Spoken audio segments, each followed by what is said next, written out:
নমস্কার বন্ধু, আমি সিদ্ধার্থ।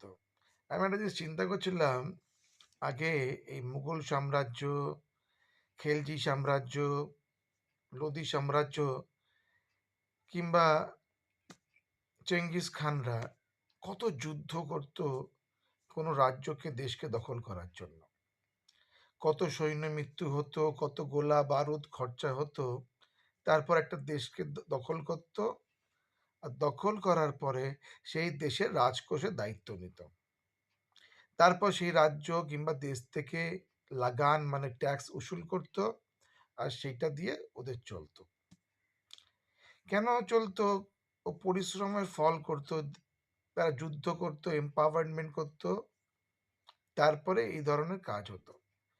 কিন্তু এই 2000 মানে এই স্বাধীনতার পর থেকে না হয় যুদ্ধ, না হয় দখল, নতুন একটা কালচার এসছে, ভোট কালচার। মানে ভোট দাও, দেশ পাও।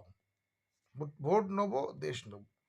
এই এখনকার যারা রাজনীতিবিদ, যারা পারিবারিক দল চালাচ্ছে, তাদেরকে আর কোনো কিছু করতে হয় না। কিছু মানুষকে বোকা বানিয়ে তারা যুদ্ধ জয় করে নেয়, আর তারা এই ট্যাক্সের পয়সা তারা আস্তে আস্তে দখল করে নেয়। আর এই ট্যাক্সের পয়সা দখল করতে গিয়ে তারা না করে যুদ্ধ, না হয় রক্তপাত, কিন্তু তার দখল করে নেয় হাজার হাজার কোটি টাকার ট্যাক্সের পয়সা, যেটা আপনারা জানতেও পারবেন না। আর এই ট্যাক্সের পয়সা দিয়ে তারা বিলাস, তারা আনন্দ ফুর্তি, তাদের লাইফস্টাইল, তারা জীবনটা সেটেল করে নেয়।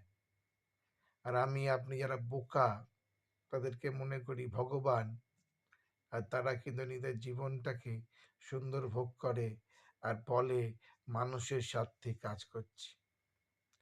এই মানুষের জন্য করা লোকেরাই নিজেদেরকে ভোগ করা ছাড়া তারা কিছুই জানে না। Chartered flight, private jet, helicopter, ভালো হোটেলে খাওয়া, ভালো দামি বিজনেস শোভা তাদের মূল মন্ত্র। বিদেশে গিয়ে শপিং, হাতে ভালো ফোনস, হাতে ভালো ঘড়ি, আর আমি আপনি বোকা হয়ে যাই, মনে করি তারা অনেক কিছু। যুদ্ধটাই কিন্তু ভালো ছিল মনে হচ্ছে।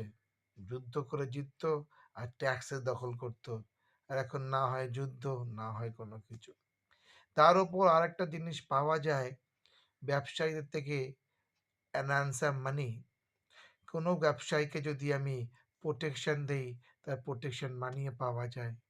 কত কত কোটি টাকার মালিক তারা নিজেরাই জানে না।